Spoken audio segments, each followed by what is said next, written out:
Welcome to Center for Spiritual Living in Portland, Oregon. Listen past the end of to find out more about our spiritual center and ways that you may collaborate with us. And welcome, everyone. Thank you for choosing Portland Center for Spiritual Living as your source of spiritual inspiration on this holiday weekend. And a special shout out to our vast audience of podcast listeners. And we now have listeners in more than 120 countries throughout the world. And a special shout out also to our emerging YouTube subscriber community. So welcome everyone everywhere, wherever you are in the world. We're glad you've chosen to join us. And on this final day of our 4-day holiday weekend here in the United States, we send a special intention of safe travel to the more than 55 million Americans who hit the road this weekend to spend time with family and friends. We just send an intention of safe travel that if there's snow, if there's a blizzard, if there's ice, people arrive at their destination safely. And a special thank you to everyone who chose to join us for our annual Thanksgiving Eve gratitude service this past Wednesday evening. It was truly a very special evening where we had time to reflect upon our 2019 gratitude intentions, and then we had an opportunity to write and set 2020 gratitude intentions, and then through our special open mic service, we had this opportunity to witness the expression of heartfelt thanks for the many blessings that exist in our life. So it's been a joyous holiday, and I'm truly hoping everyone had a joyous holiday. Whether you were with us here at our service or you're not here in the sanctuary, just knowing that it is gratitude that is setting the foundation for our new series this month. So it's just a perfect divine right time to launch our new series. This month we're featuring Big Magic, Creative Living Beyond Fear by Elizabeth Gilbert. And many know the work of Elizabeth Gilbert through a previous New York Times bestseller, Eat, Pray, Love. So we're in for a really, really big treat. And throughout this month, we'll explore ways that we can give a bold, life-affirming yes to that creative genius that resides within us. Because what Elizabeth is asking us is this question: do you have the courage to bring forth the treasures hidden within you? Do you have the courage to bring forth the hidden treasures of your creative genius within you? And she gives us 3 very compelling reasons for why we would want to say yes to this courage. She said that with bravery, we have the opportunity, and I love this phrase, the opportunity to realize the vaulting scope of our capacity. You know, think of vaulted ceilings, the vaulting scope of our capacity. With bravery, we can know a world that is so much richer than we can ever imagine, and it longs to be known. It longs for us to live in a world filled with awe and wonderment and amplified existence.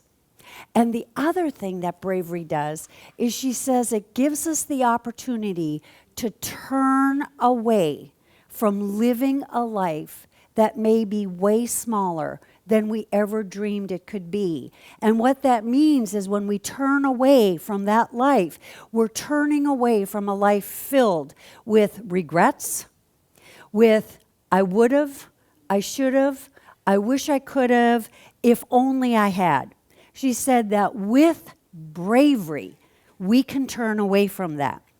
So before I even talk further about courage and saying yes to creative living, I want to share what definition of bold yes I'm asking us to give.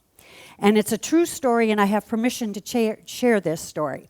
Many of us know that every year we have the annual Portland Center for Spiritual Living Women's Retreat. Some individuals have been there every single year, like licensed practitioner Nancy Ashley. Some individuals have been once. Some individuals make it an annual retreat. In this case, this individual has been many, many times. But a couple of years ago, there was inspiration that spoke loudly. And this individual dared to say yes to that creative internal artist that was whispering in her heart. This individual is Dana Bowie, and she came back from that retreat and immersed herself in being and expressing that creative genius that was within, that artistry that was just longing, that was just beckoning, that was just waiting for her yes. She took classes.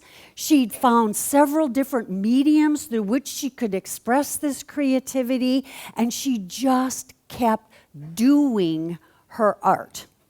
Well, this year, an opportunity presented itself for her to submit a portfolio of her artwork for a juried exhibition. Well, there was a moment of self-hesitation and self-doubt. And here's where having an ally, someone who really believes in that creative genius that one is attempting to express, shows up. So what happened is Dana was experiencing this just brief flicker of self-doubt. Her ally showed up and made one 7-word statement. "There is an artist in the house," said her beloved Jim. Now, at this moment, Dana had a choice to make. She could have said, "Oh, Jim, you're so sweet. You always say the nicest things. I know you love me, but oh, I'm not good enough. I can't. I don't dare. What if I'm rejected?" Dana could have done that. Oftentimes, we reject a compliment that way. But Dana didn't do that. Dana made a 3-word, life-affirming statement. She said confidently, "Yes, there is." So imagine that, 10 words in a vast vocabulary, 2 statements. There is an artist in the house. Yes, there is.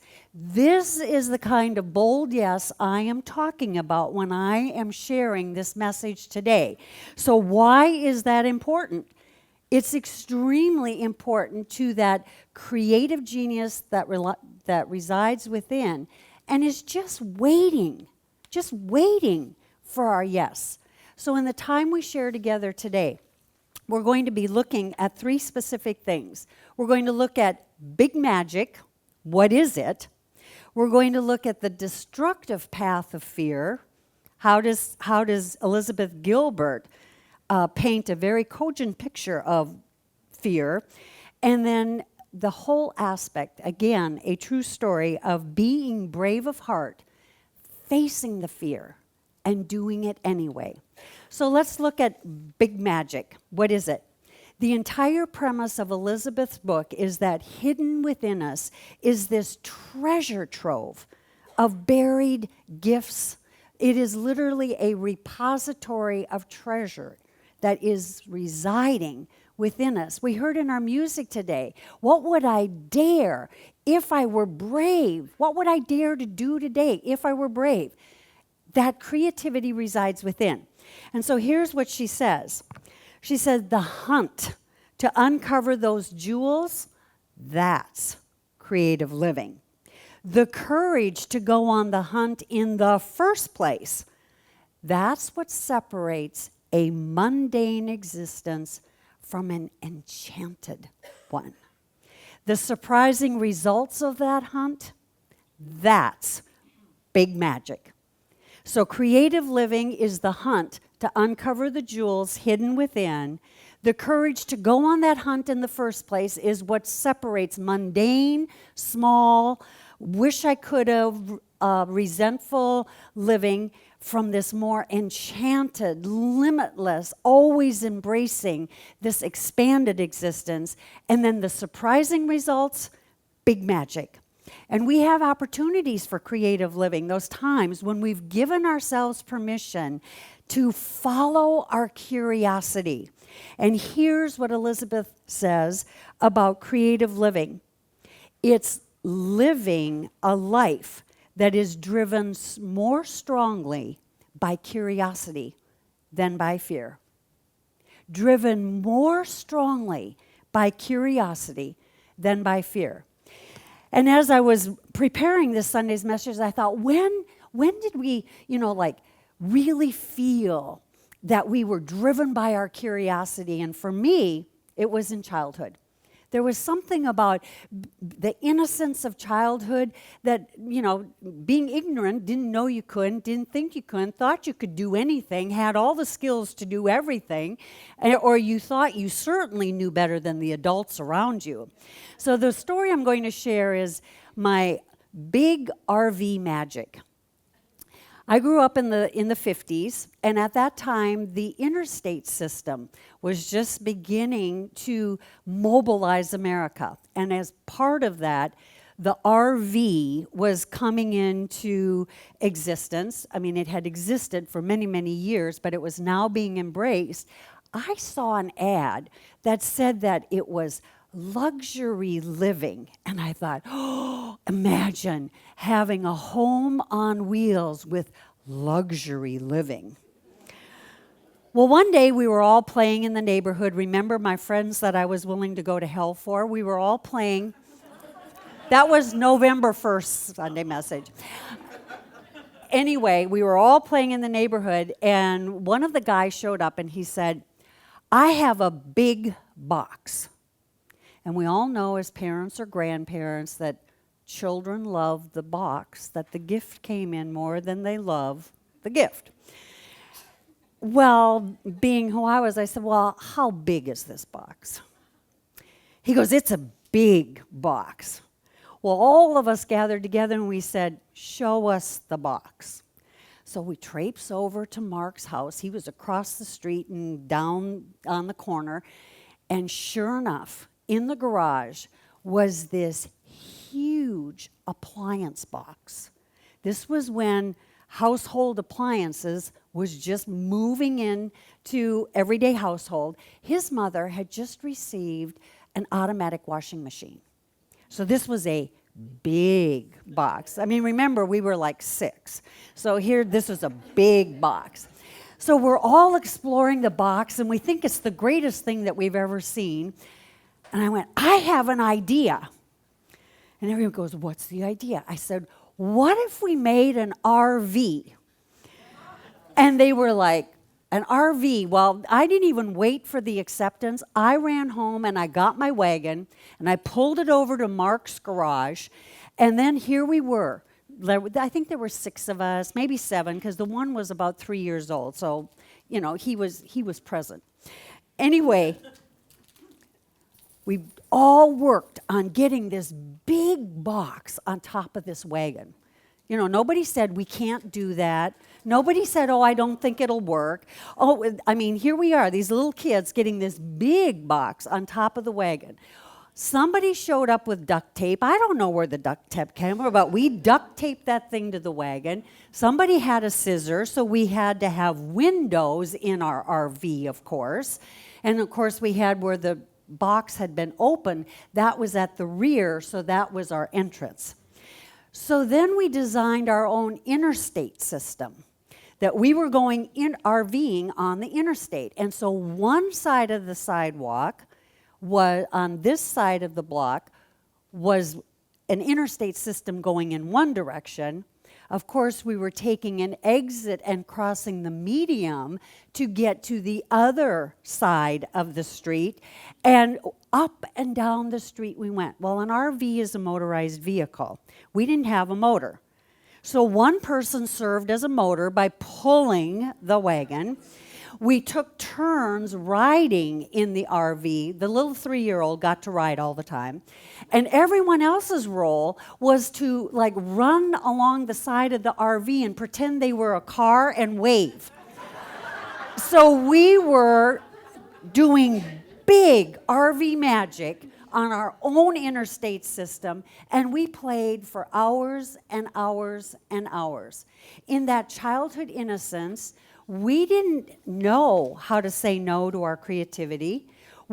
Somebody had a box, somebody had a wagon, somebody had duct tape, somebody had scissors, and we were just all working together because we thought this was a grand adventure, and we were so excited about it.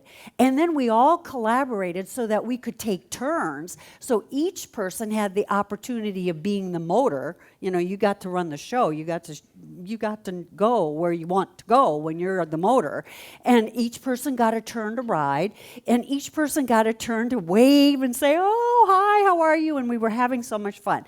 So just know that at that time, that was big magic because we were innocent, we were using our resources, we were collaborating, we were having fun, and we were allowing that creative genius that resides within to be expressed.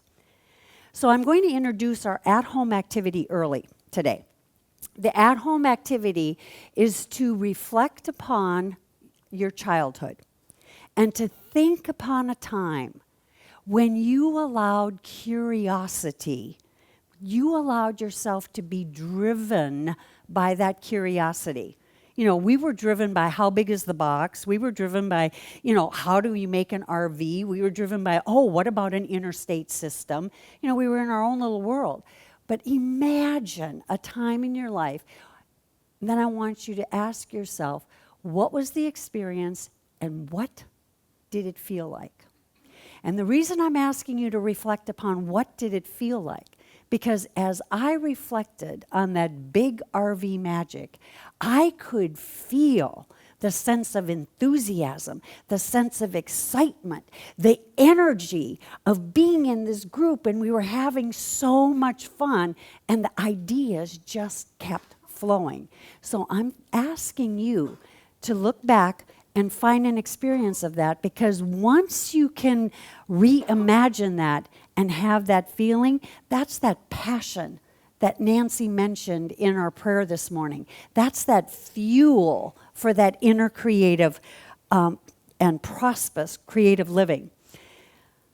But then what happens as we become adults? Somewhere along the line we learn fear. We become afraid to express our authentic creativity. And Elizabeth Gilbert specifically addresses the destructive path of fear. And she paints a very cogent picture when she talks about fear. She says, quote, "Fear is a desolate boneyard where our dreams go to desiccate in the hot sun," unquote. Well, I had to make sure I understood what desiccate means. So I looked it up. I thought I knew because when she said in the hot sun, but yes, first of all, it means to dry up. So you imagine that parched, cracked desert land when there hasn't been any rain. That's desiccate. It also means in the food processing to preserve by drying. So it means that we're extracting all the moisture. It also means, and this is big, to drain emotional or intellectual vitality. To drain intellectual or emotional vitality. I call that an energy vampire. It just sucks the life right out of an idea, right out of a desire to express creative living. Well, Elizabeth has 2.5 pages where she lists many of the things that we could fear. And the list is way too long to share, but I pulled out a few just to give you an example of some of the things she lists. She says, you're afraid you have no talent. You're afraid you'll be rejected or criticized or ridiculed or misunderstood or, worst of all, ignored. You're afraid somebody else did it better already. You're afraid of upsetting your family with what you may reveal. You're afraid of what your peers and coworkers will say if you express your personal truth. You're afraid you're too fat. You're afraid of being a one-hit wonder. You're afraid of being a no-hit wonder. And so she sums it all up by saying, everything is so, and expletive deleted, scary. I think we all remember when that phrase first came into being. And so creativity is a path for the brave. And that's what our song reinforced this morning. Thank you, LaRonda and our friends band. Bravery means doing something that is scary. She said it's important to recognize the difference between bravery and fearlessness. She said fearlessness is when you don't know when something is scary, and so you make reckless choices. She said being brave is doing something scary. You've made a conscious choice. And she said that we do not need fear in the realm of our creative expression. So what reassurance do we have here in Science of Mind that it's okay to embrace scary? What reassurance do we have to be brave of heart? Oh, we are so in the right place. Being brave of heart and facing the fear and doing it anyway is so much a part of Science of Mind, because what Science of Mind teaches is spiritual principles and practices that can transform our lives so that we can live a more spirit-filled, joy-filled life of abundance, prosperity, creativity, limitlessness, health, love. This is what Science of Mind teaches, and this is what Elizabeth Gilbert calls living with big magic results. So one of the spiritual mind practices that Science of Mind teaches is called intentional manifestation. And what that means is consciously producing a definite outcome by using Science of Mind principles to bring about a greater good, a more abundant life, and a better condition. So it's making a conscious choice. Conscious means I'm thinking about it and I'm making a choice. And in the December issue of Science of Mind magazine, and I understand the bookstore will more than likely have them by next week. They haven't arrived yet. But anyway, in the December issue of Science of Mind magazine, there is an article written by Reverend Dr. Petra Weldis. She is the co-minister of the Dallas CSL, and the article is entitled, "Discipline is the Key to Freedom: Methods of Practicing Science of Mind." And for the method of practicing intentional manifestation, she shares, affirmations and visualization create a new causal idea and a deeper acceptance within us of the reality of the idea we are formulating in our mind, which then becomes the seed for the new manifestation. So again, I'd like to share a true story, and I have permission to share this story. I've shared with you that several months ago I was at the all-campus fall retreat for the Holmes Institute. This is where 9 campuses of ministerial students come together for the fall retreat. And so we have an opportunity to meet individuals that we've only seen on Zoom technology, individuals other than the individuals that we meet once a term or twice a term on our home campus. And what happened was that the deans of each of the campuses invited one of their students to deliver the invocation or the benediction of every single session. And we started on a Thursday evening and ended on a Sunday morning. And so on Friday evening, a woman stood up from the Ohio campus, and she delivered an eloquent benediction. I remember sitting and going, that was so beautiful. And after the session ended, I was walking across the plaza with a friend from the San Francisco or the Los Angeles campus, and happened to see her standing in this large plaza. So we approached her to say thank you. And we had this most unexpected response. Tears welled up in her eyes. She began to tremble. She could barely speak, and she said, I must tell you that my greatest fear was speaking in front of a large group of people. She said my throat would literally clench. She said, several months ago, I set an intention that my throat would open so that I could speak my truth. And she said, I've been saying affirmations daily to overcome my fear. And she said, and tonight, my dean asked me to deliver the benediction. And she said, I didn't know if I could do it, but I said yes. And she stood and she delivered. Now, we were exchanging more. This is something that is so magnificent.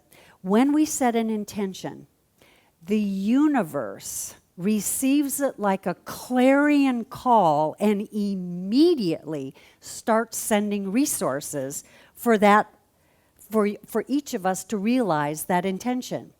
What she shared was that in the midst of her affirming that her throat was opening and that she would be able to speak her truth in front of a large group, she and her husband adopted an abandoned kitten. And she said, we named it Blessing. And she said, what Blessing loved to do was sit on my chest, and she would knead my throat. And she would go like this, and I went, oh my goodness. I said, the universe sent you a real, live throat massager. I said, Blessing knew that there was healing there. And the three of us stood there in this awe and wonderment because it was like, how could one ever know that there was this kind of a response, a yes to that powerful intention to open up her throat center and speak her truth. A little abandoned kitten named Blessing sitting on her chest, kneading her throat. Now here's the rest of the story. Her name is Cynthia, and the day that she stood and delivered that benediction was her birthday. And the next morning, when we gathered in our large session, she walked in and we witnessed a transformed individual. Her face was filled with vitality. Her eyes had a twinkle and a dance that wasn't present the day before. Her body posture was strong, poised, confident. She exuded this confidence to speak her truth. She literally transformed her very essence through intentional manifestation.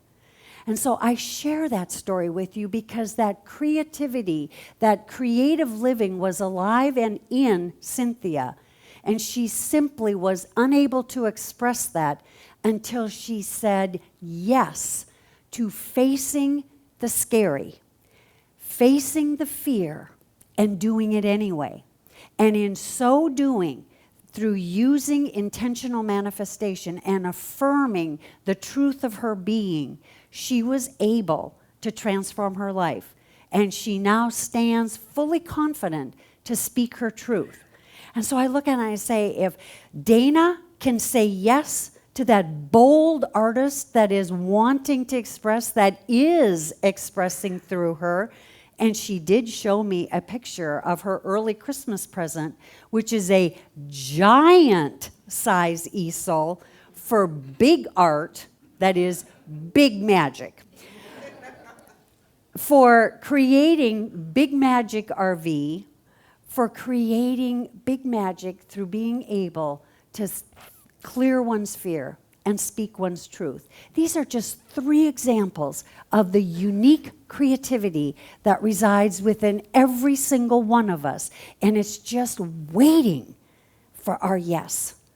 And so Elizabeth Gilbert is giving us the courage, is giving us the encouragement to say, believe in yourself, say yes, and the instant you say yes, there is absolutely a yes response from the universe. And just know that you too will receive blessings. It may not be an abandoned kitten, but it will be a blessing that helps you realize that gift, that intention, whatever it is that you are wanting for that creativity to express a more abundant, more expanded, more limitless life. It's all available. So let's just quickly review. We've looked at the opportunity is to experience and realize the vaulting scope of our capacities, to experience and embrace the expanded, limitless universe, and to turn away from living a small world that is so much smaller than we ever thought life should be, and living a life where we're not filled with regrets, what ifs, if only I had. So I'm encouraging you to embrace the series this month, to say yes to your creative living. And I understand they're ordering more books because they've been hotcakes today already. So say yes to the creative genius. Give yourself permission to go beyond that space of where you thought you could go. Because here's what happens. With every yes, you step forward, and in stepping forward, you are in a new field of possibility that was not there before you stepped and said yes. And then when you step again, you are in another entirely new field that was not available until you stepped and said yes. And so it's a step-by-step process, and Spirit lights the way one step at a time. So I'm encouraging you to be brave, to just ask yourself, what would I do if I dared to be brave? And then take that one step. And begin by looking at a childhood memory that inspired you to big magic.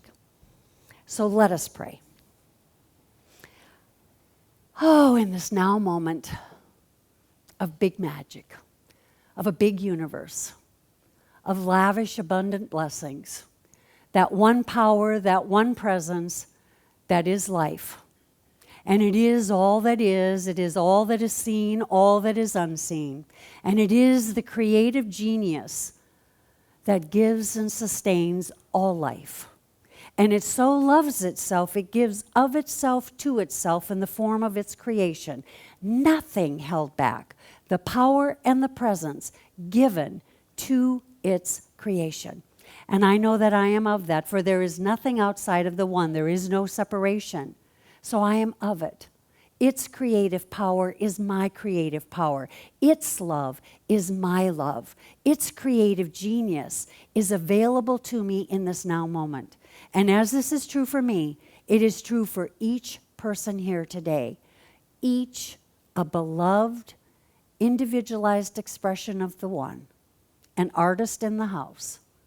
Each person of the one with this creative genius to live that expanded, more abundant life.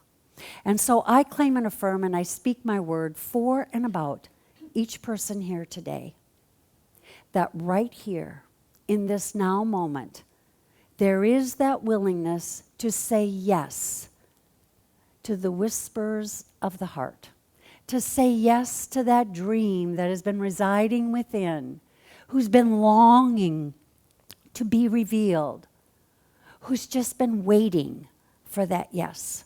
There is that courage, there is that bravery, there is the recognition that it's scary, but there is a bravery of heart that says, yes, I will.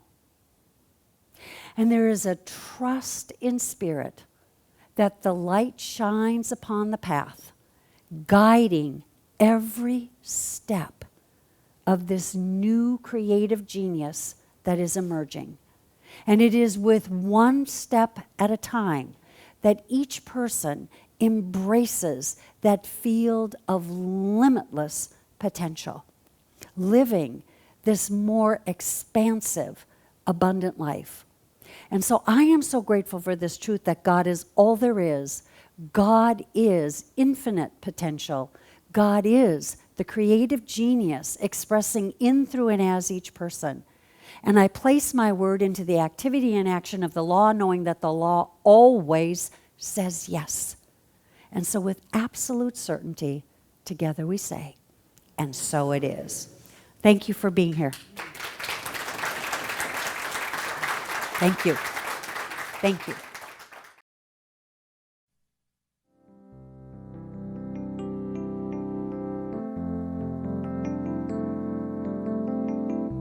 If you happen to be in the Portland, Oregon area, we'd love to have you visit in person. The Portland Center for Spiritual Living is located at 6211 Northeast Martin Luther King Jr. Boulevard.